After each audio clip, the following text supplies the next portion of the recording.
Would you say that you're a filthy casual when it comes to the anime? Really like Ghost in the Shell, really like Ninja Scroll. The trifecta would be if you listed Attack on Titan. Or no, to go with like older anime movies, I was gonna say Akira, like Ninja Scroll, Ghost in the Shell, and movie. Akira. There you go. Yeah. That's like the trifecta of like white dude watching anime for the first time. White dudes like watching anime in college, getting stoned in like the 90s.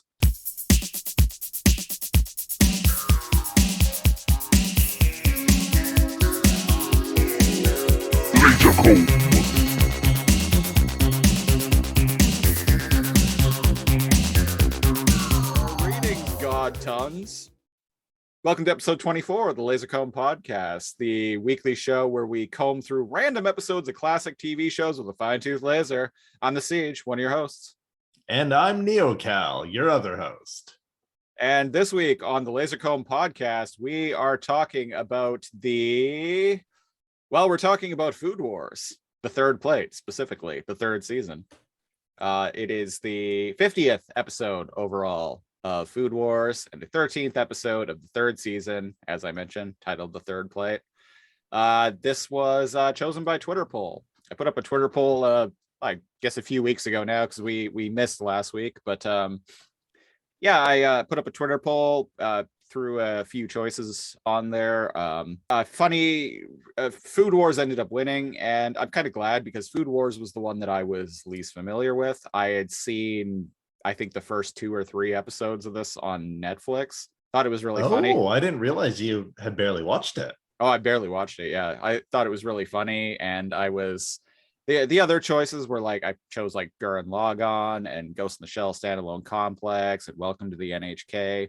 All 3 shows that I'm quite familiar with, and I was racking my brain trying to come up with another one, and then I was like, oh, Food Wars. I remember that was funny. Let's go with that. And to my surprise, the show ended up winning the Twitter poll.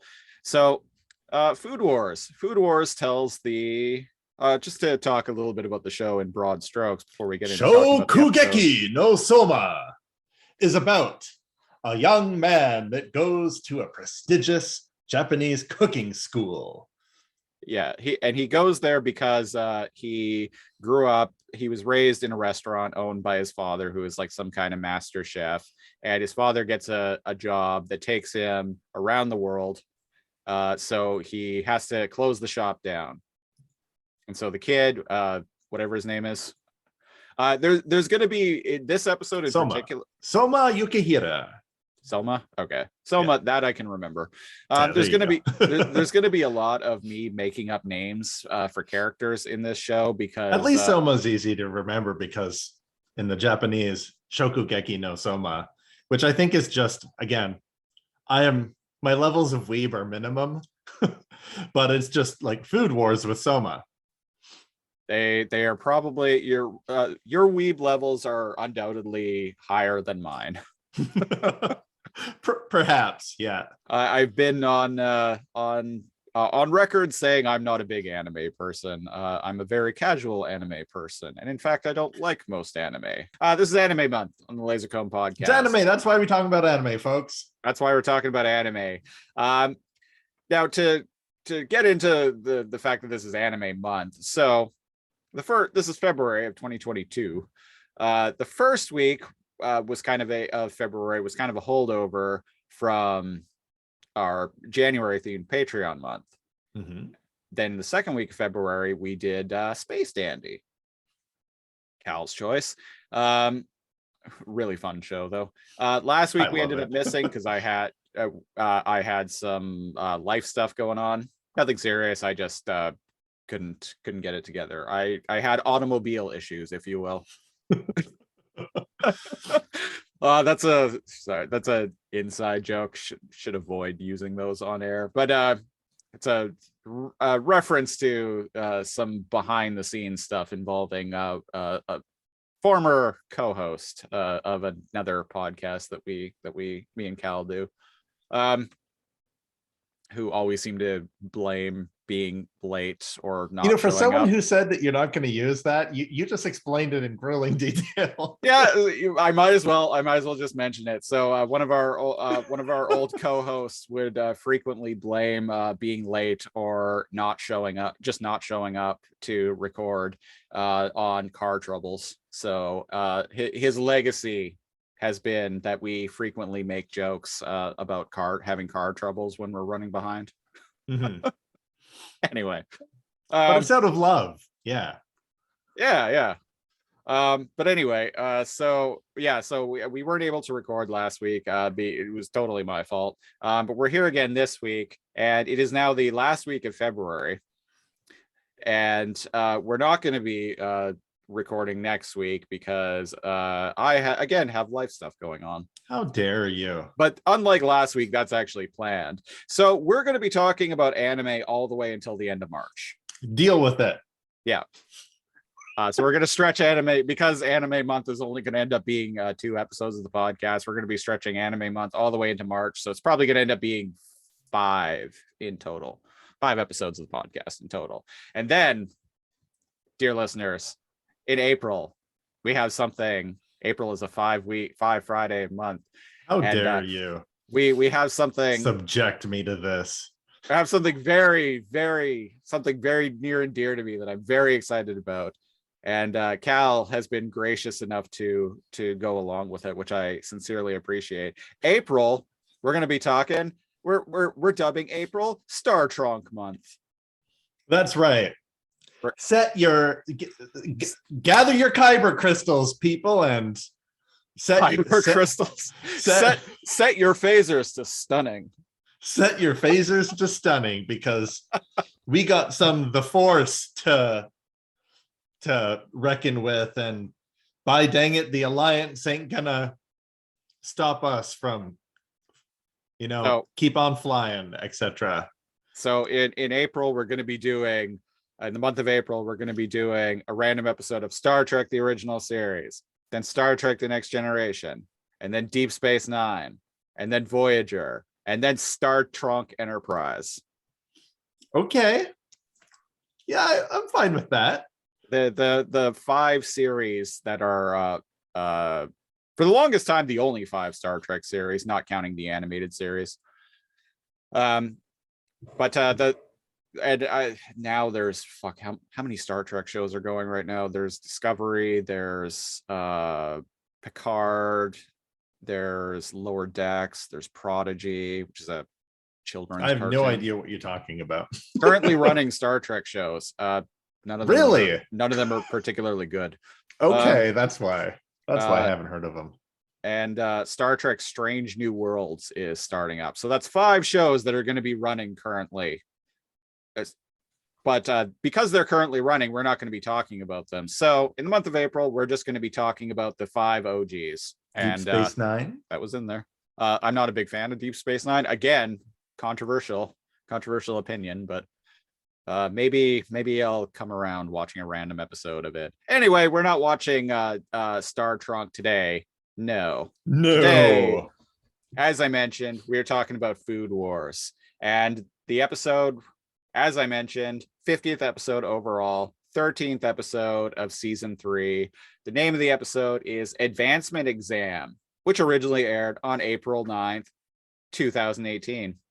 Now, I was looking at the air dates for the shows, or for this show, and Cal had mentioned to me that he was like, I think it might still be going. And I looked it up and I'm like, no, it's not going. It's completed its run. And I think I might know why you may have thought that, because the 5th season actually hasn't been released here yet. Oh, the English. Okay. Yeah. I gotcha. Yeah, it aired last year in late last year in Japan, but the English version hasn't gone west yet. Okay. Or east, I guess. Depending on which way you go. If you go right east across the water, then you hit us early. If you go west, we are as far west from Japan as you can get, besides like Hawaii, right, or Alaska. So go west, life is peaceful there. Go west Wow. in the open air. Village People song. So Covered well by the Pet Shop Boys in the 90s. So Food Wars, Shokugeki. Yep. A Shokugeki is this duel Right. in this prestigious school for young adults trying to make their way. And it's known for being incredibly difficult and failing students like often. Do not pass go, do not collect $200. Right.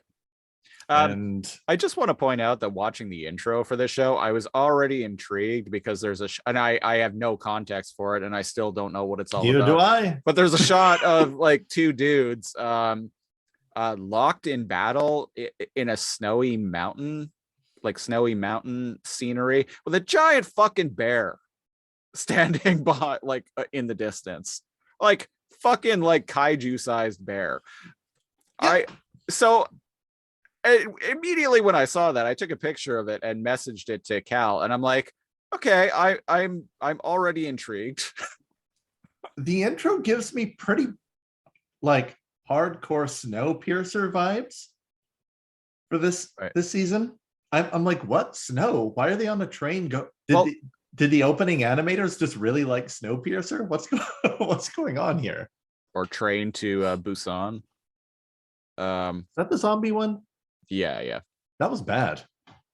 I haven't seen it, but I think it was a pretty acclaimed film though. Shockingly bad. Like I was amazed at how bad it was. Well, I also haven't seen Snowpiercer either, and that's a very acclaimed film, but I also know someone who says that movie's trash. So the first time I watched it, I was like, what is this? And I wasn't really paying attention. Years went by. I rewatched it with my partner. Holy shit, do I like Snowpiercer? Wow. I think there was a TV show based on it too, wasn't there? Yeah, there is. I should check that out.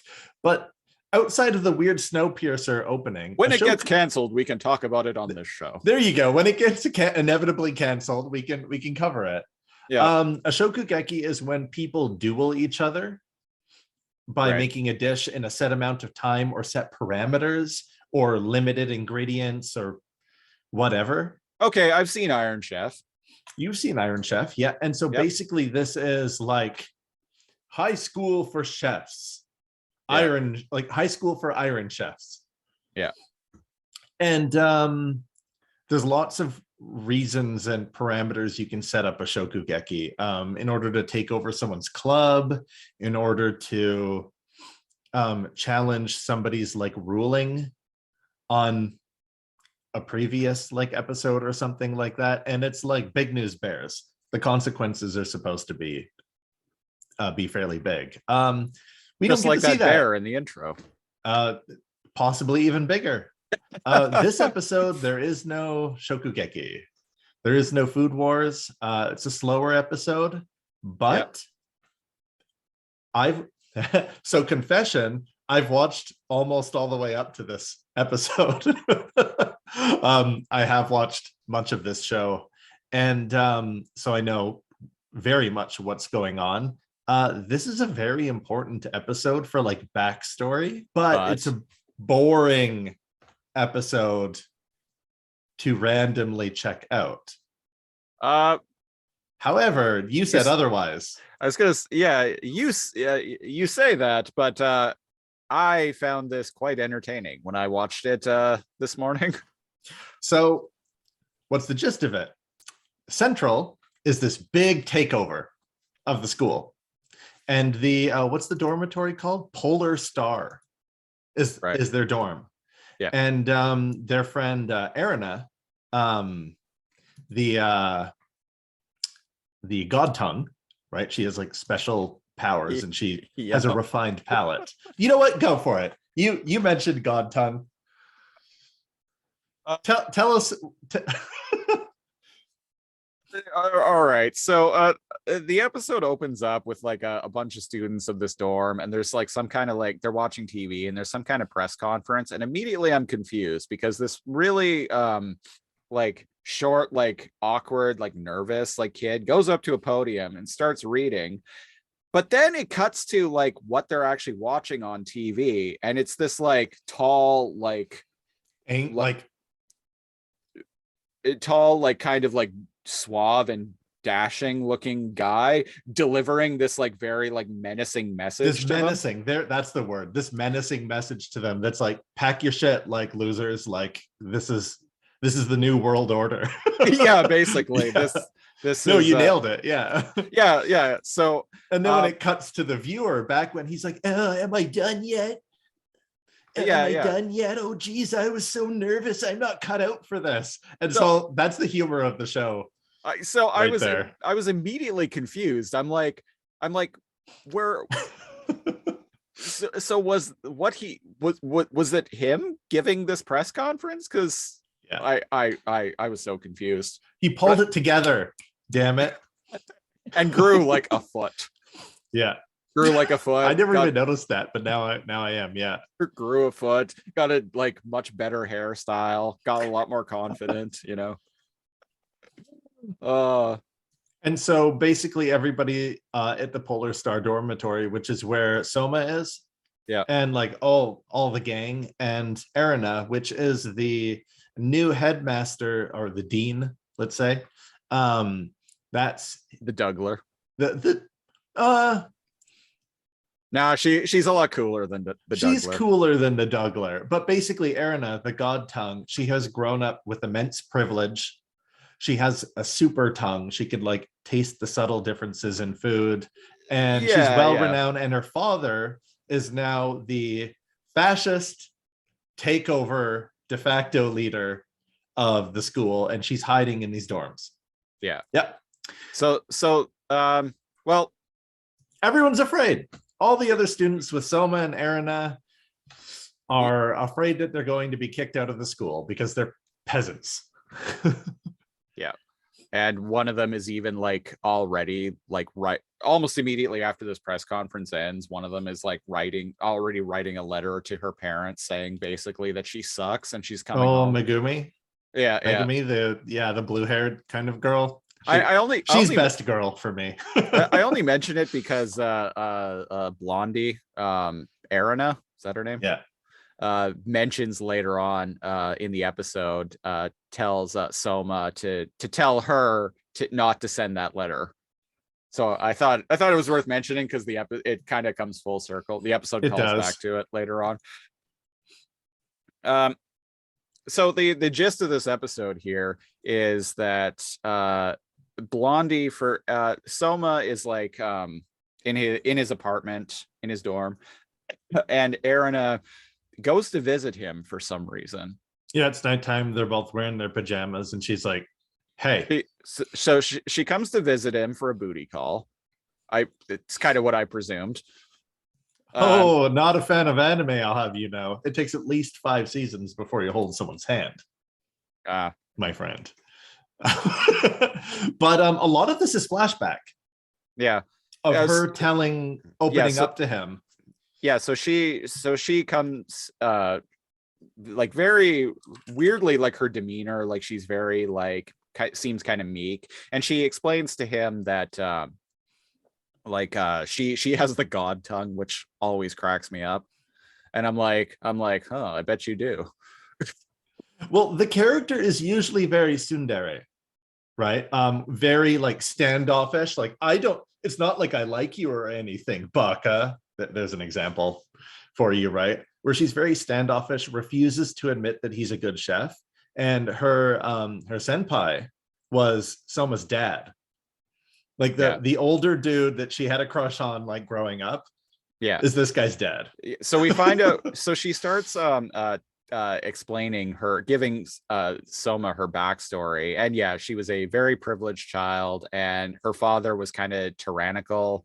And because she had the god tongue, he was constantly making her try food from prestigious chefs that longed for their family's acknowledgement, which would, in the professional world, would actually go a long way.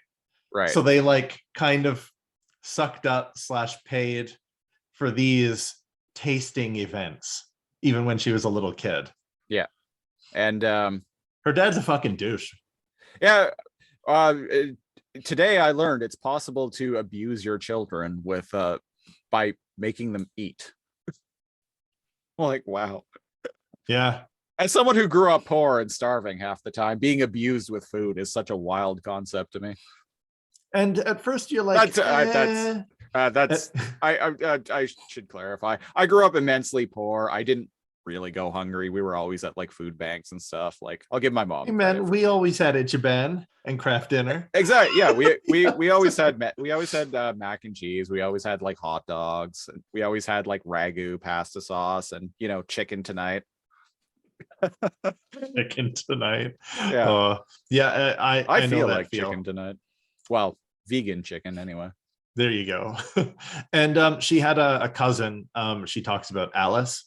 Not relevant to this episode, big side character in other episodes, right? And she was sent off to the northern European countries to learn about gastronomy, and she's the only girl around that she could talk to and like relate to, right?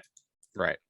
So, and when she left, she kind of had nobody, and that's when she met Saiba senpai. Yeah, Soma's dad, the DILF of the show, if you will. So she explains that I'm trying to keep it mostly to just what's going on in this episode, because that's all I have any concept of. Yeah. So what, when she ate his food, well, before that, she was supposed to have a tasting. The tasting gets canceled, so she like kind of sneaks off and like goes and meets her dad, who is being served in a like private like one-on-one session with by Soma's dad. I am glad you told me that was Soma's dad, because I had no idea. That's I think his name's like Joe Ichiro or something. Yeah, Yukihira. And she for the longest time she doesn't know that that's Soma's dad, and she kind of like love hates Soma. Oh, okay. So at this point her character has moved along enough that she's admitting this stuff to Soma, which is nice. Right. So yeah, she sneaks in, and Soma's dad is like, oh, this is just he was like, oh, you son of a bitch, to her father. This was her supposed granddad. Or the old dude, yeah. The old dude, yeah. This was supposed to just be me and you. Like, he said no brats were gonna be here. See? Yeah. And he's like, hey, Erina, get the fuck out of here. And she's like, okay, and her stomach starts rumbling. And she's like, it's just the food tasting, like was canceled, but that's okay. I guess I'll go eat out of the garbage, granddad. And then her tummy rumbles again. They're in a mansion, by the way. Oh, go get a servant to make you some craft dinner, lady. Oh, right, she can't eat it. Like, she'll literally like throw up or die from like peasant food. Right. And then her granddad and her senpai, soon to be senpai, are like, you know what? Okay, kid, come on over. Sometimes it's kind of lonely just doing these one-on-one tasting sessions, so come and try some. And she does, and like pure it's simple country food. Yeah, it kind of looked like a weird like Japanese take on a quesadilla to me. Like, oh, there's like a quiche type thing too. Yeah. So she eats it and like completely blows her mind, changes her world. And very briefly, I'd like to touch on what Food Wars is for a second. Okay, so when you eat something so good, it takes you into a fantasy realm where the taste of the food changes your setting, your clothes, your outlook on life, and it gives you a feel. There's a shot later on in the episode where I was definitely planning on mentioning that. We'll get to that. But little Erina, she tastes Soma's like father's food, and she feels like it's a warm summer day, and she's in like a sunflower patch, and she's wearing like a straw hat and a sundress, and she feels free for the first time, which is important for this character, because very much her theme is living in like a gilded cage, not being having everything, but also having no freedom. Right. And so it's very different from anything else she's eaten because it's just kind of like eggs and ketchup and bread, but like done well. And the ongoing theme with Soma that we see later, well, indeed, both the Yukihira son and father, is that they make do with what they have very well, because they ran a diner. Soma helped his dad like run that kind of like corner diner, and they believe that good food should be available to even the poor. Like delicious food shouldn't just be a rich people thing. Yeah, and That's how he was raised, and that's how his father is. yeah, and later on at the end of the episode, Selma will kind of go into that. Yeah. So anyway, her mind is blown, and she falls in love with this adult. She's like 8, right? Yeah.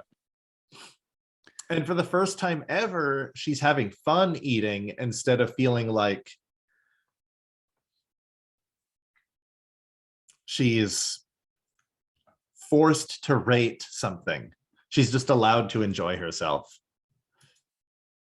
Which, if you're kind of being used as a subservient food critic, yeah, there we go. There we go. That's then actually just eating just out of for your own enjoyment has got to be a very liberating thing.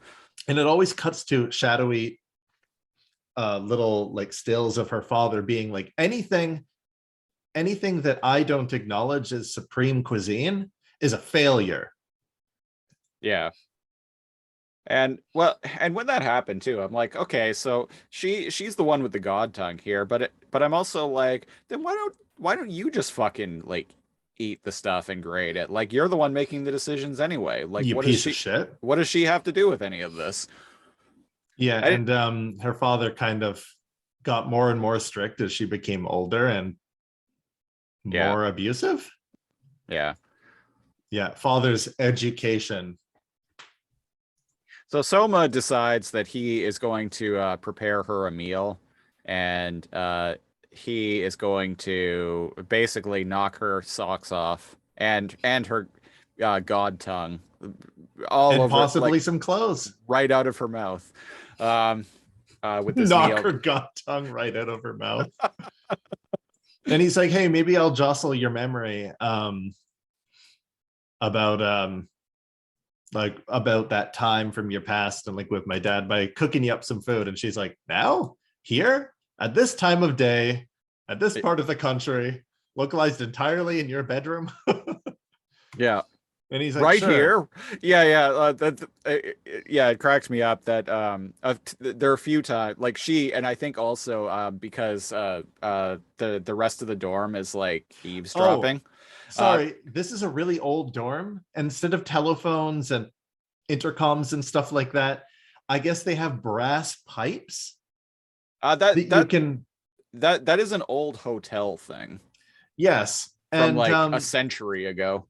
Anybody watching the show, it's this dorm. This is the oldest dorm on the campus, and they're trying to bulldoze this to make room for more facilities or more modern dormitories, right? And they fight it constantly throughout the show. So thank you for bringing that up, Siege, because of course when Aaron is like, what?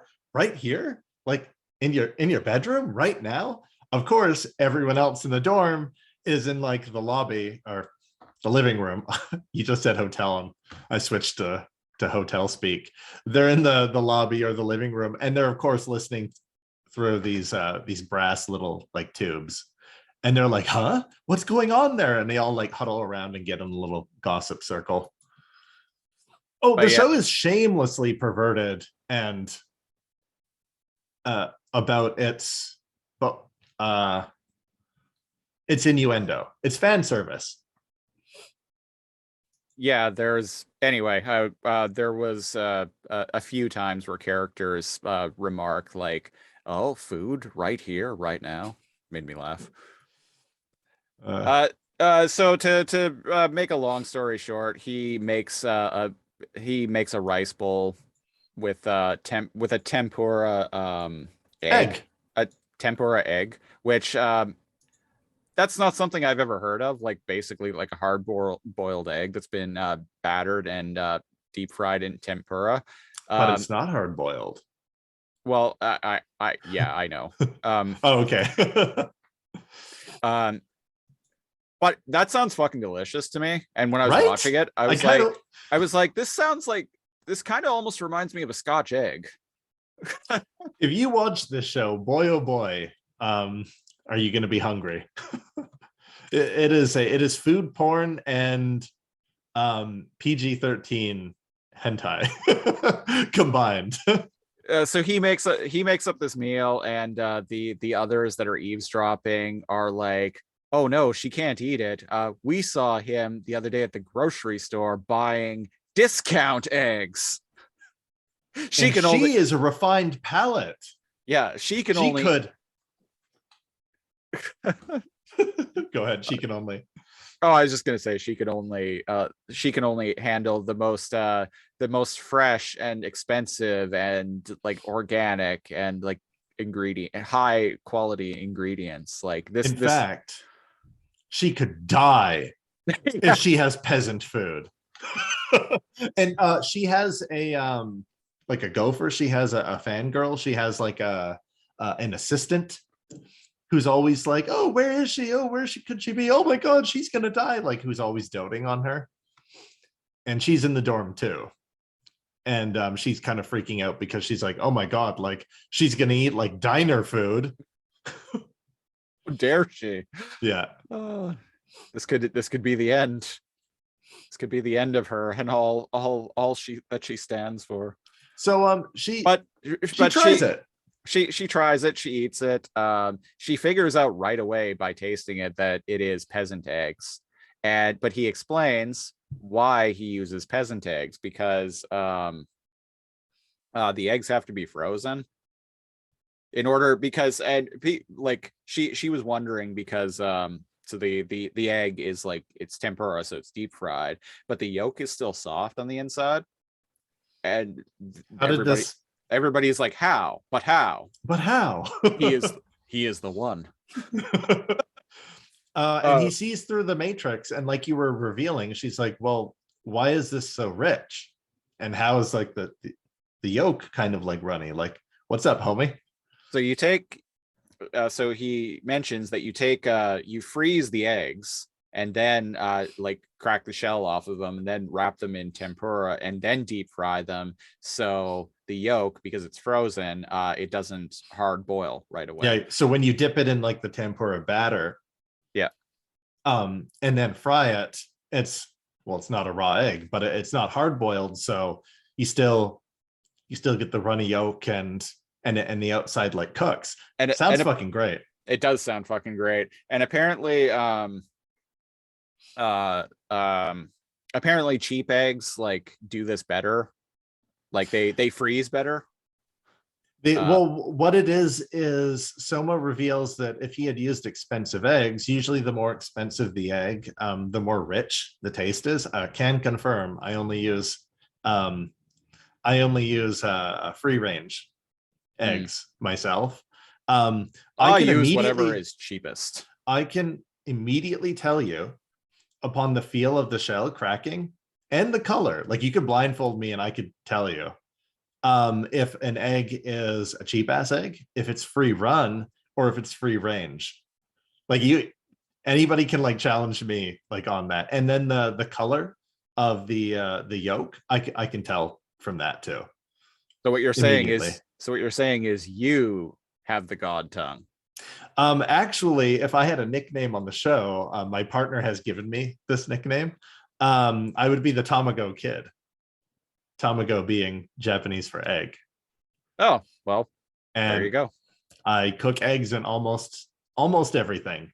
And yet, even as the Tamago Kid, I did not know this weird trick, and I have eggs in the freezer right now to let you know how that goes. Okay, and send pictures too, because I'm definitely I'm curious. This is something I am very intrigued by. Listeners, Okay.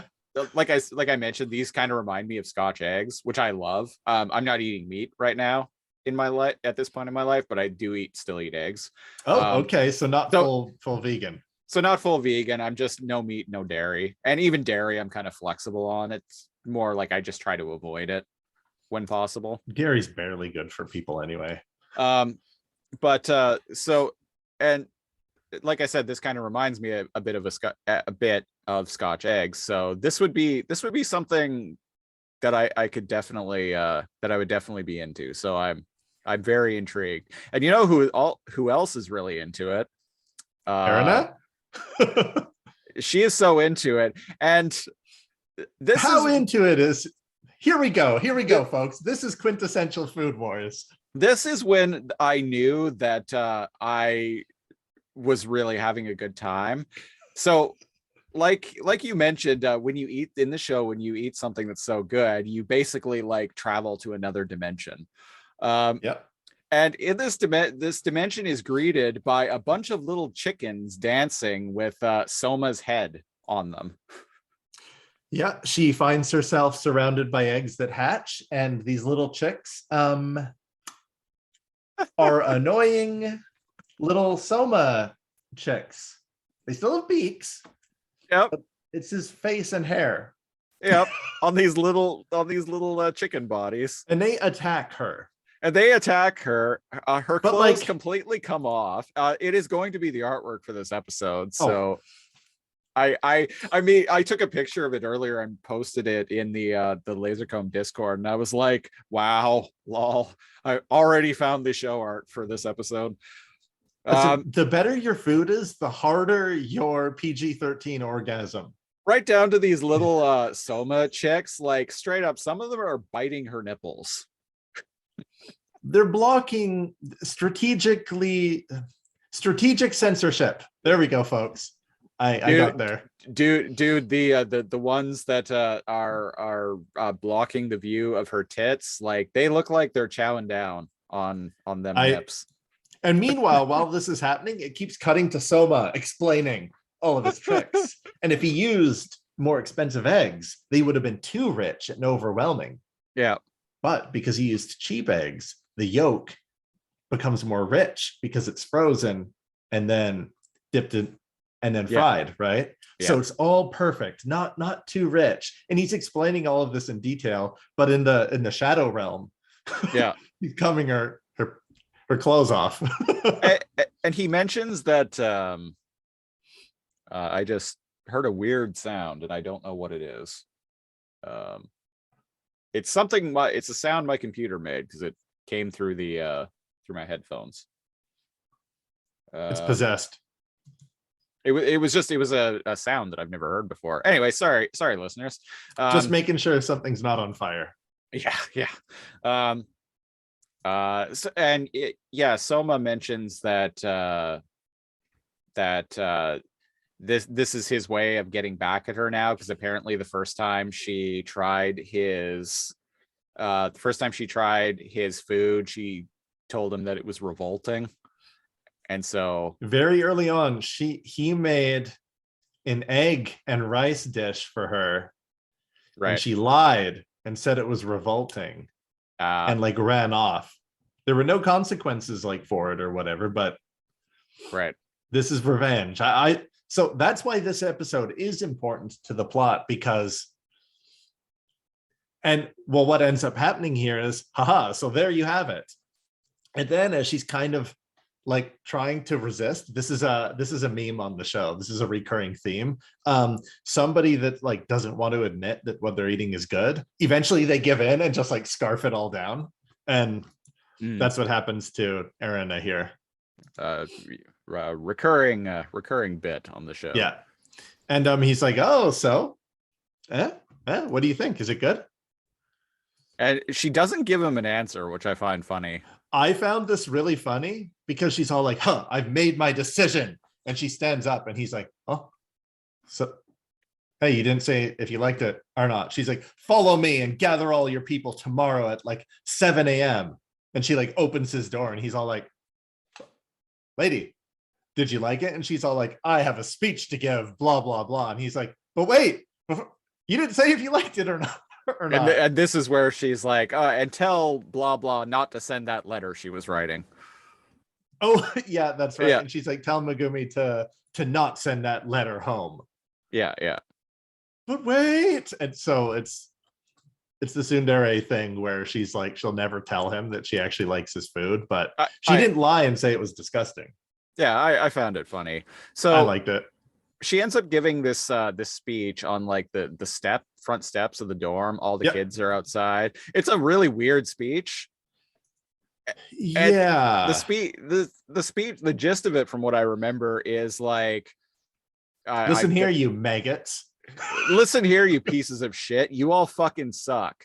Like you this is some boot camp, like yeah, you all fucking suck. Like you might as well just like pack up and go home. And they're all like, you dragged us out here to tell us this, like to stomp our balls, lady. And she's like, but if you really want to stay, you're gonna have to fight for it. You're gonna have to get good, scrubs. How about that? Yeah, and if you decide to stay and get good, I'm gonna help you. Because the one thing, and she says the one thing that she was most impressed by Soma was his creativity, the fact that he thinks outside the box. And she tells them that they've all made these meals for her that are basically varying degrees of revolting, but they were all like doing something different. So she wants them to she wants them to keep doing that, to keep thinking outside the box, basically. And that's what she wants to fight for. And you know what? I'm on her side there. 100%. I'm on her side, and it's an uplifting speech, even if it's tough love.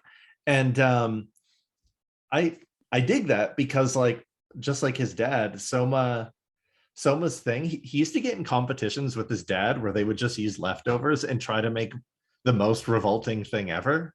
Yeah. Right. And here and there. And one thing she liked about his dad that she finds out in that flashback we didn't touch on is that most of his things are experiments. And it's like 50-50 whether they might be like failures or successes. Right. And yeah, Central, I forgot about that bit. Yeah, Central, the evil like group trying to take over is very much like I don't want to shit talk like French cuisine, but French and like, Michelin star kind of like food where things have to be made a certain way. And if it's not, you're a failure. And that's where Central is kind of like taking over. Things have to be made. You have to follow instructions. You have to do exactly. And if you do all of that, then maybe you can pass and excel in this school. So basically, they're all Gordon Ramsay. He's grown on me over the years, but that's very traditional high-end cuisine kind of thinking, like my way or the highway. And the gang's all together and they're all hyped up and they're like, no, fuck that. Yeah, we're gonna fight. We're gonna give them what for. Yeah. God. Yeah. And that's the episode. Yep. So a new thing, I've been racking my brain for kind of a while. In the early days of this podcast, I was kind of racking my brain about like coming up with a rating system of some sort, because we have rating systems on most of our other shows. Mm-hmm. And I kind of forgot about it for a while, but I got the idea recently to do something a little bit different. And it doesn't necessarily apply here because as was very apparent in this episode of the podcast, you are incredibly familiar with this show. Yeah, like I know some of their names and yeah. But so going forward, the equivalent to a rating system on this podcast is going to be, Cal, you have now watched a random episode of Food Wars. Would you watch another episode? I would watch another episode. Yeah. Like I said, it And doesn't really apply here, but going forward, we're going to be asking each other that question at the end of every episode. And I will echo that. I am actually probably going to watch more of this today because that makes me so happy. I had a lot of. I'm going to go back and start it from episode 1 because I remember the first couple of episodes finding them a lot because I still found this episode pretty funny, but I remember finding the first couple episodes that I watched funnier than this. And I think the first and second, the first and a half like seasons or whatever get funnier. Like if you think the first couple episodes are funny, like buckle in because you're gonna end up liking it a lot. Boys and girls, there's equal representation when it comes to clothes flying off because the food is so good, folks. Well, I look forward to that. Well, that was episode 24 of the Lasercomb podcast. I look like an 80s like hair metal dude, right? I don't know what happened here. Best way to support the show. Go to patreon.com/lasercomb. Where at the $5 and up tier, you get hours each and every week of bonus preamble audio before basically the stuff we talk about before we do record this show or Too Much Energon or Alphanumeric or whatever we're doing at any given time. You also get a monthly-ish commentary track for a movie of our choosing. And recently we launched a spin-off of the preambles called What Are You Watching? Where it's basically we talk. It's off-topic discussion that is focused squarely on movies and television. At the $10 tier, you get our news and current events program, Lasercomb Tonight. We're about to record another one of those. There's 25 of them currently. So there's a lot of content over there at Patreon, patreon.com/lasercomb. Also at the $10 tier, if you want us to review a random episode of a show of your choosing, you can do that. We've done quite a few. If you've been listening along, you've heard them, but we've done quite a few Patreon sponsored shows, and it's been a wild ride. So yeah, patreon.com/lasercomb. Also follow us at facebook.com/lasercomb, or you can follow me on Twitter at lasercomb. And Cal, you are at? I am at NeoCal, NEO_KAL. As I mentioned at the top of the episode, we're taking next week off. We will be back in 2 weeks. So that will be March 11th. And as I mentioned, we're going to, because anime month only ended up being 2 weeks, we're going to stretch it out throughout the remainder of March. So Cal, what are we watching when we come back in 2 weeks? Well, my last recommendation, as you may or may not know, listeners, was Space Dandy. I think we both enjoyed that. It was a lot of fun. Yeah. It's a load of fun. I went in a different direction here, and there's a little show called Kino's Journey. Mm-hmm. The OG 2003 Kino's Journey. There's a newer one. I don't know how good that is, but we looked around. We seemed to be able to find a place to watch it, and there's 13 episodes in that. Yep. So as we do every week, we're going to go to the random number generator. I'm going to hit screen share. So random episodes between 1 and 13. And here we go. And 11. Ooh. What is 11? List of Kino's Journey episodes. Episode 11, Her Journey, Love and Bullets. As Kino and Hermes, Hermes is her motorcycle, I believe. You're correct. Drift on a raft downstream. Kino recalls people who she has met on her travels, in particular those undertaking journeys of their own, in which she chose not to intervene. All right, that sounds like it would be in a sitcom. That would be the plot of a clip show. I was gonna say, if that's a clip show, that normally clip shows you suck. hate them. Clip shows suck, and clip shows are a clear budgetary thing. Usually in network TV, clip shows would happen because people ran out of money. And but But- they still needed to produce like Exactly. they were still obliged. They still had to produce like X number of episodes in the season. The Star idea Trek is to catch up. Star Trek: The Next Generation, season 2, where they ran out of money very quickly, famously ends with a clip show. The season finale of that season is a clip show. Oh shit, I didn't know that. Imagine if we land on that when we do Star Trek month. But yes, anyway, so the But in plot, this case, maybe it's good. yeah, in Because- this, for the purposes of this podcast, landing on a clip show episode of any show really might actually be beneficial, especially if you've never seen it before. The ironic part of this is that I chose Kino's journey because it is extremely episodic. Like it tells an entire story of her visiting a place. Well, their gender's ambiguous in the first few episodes.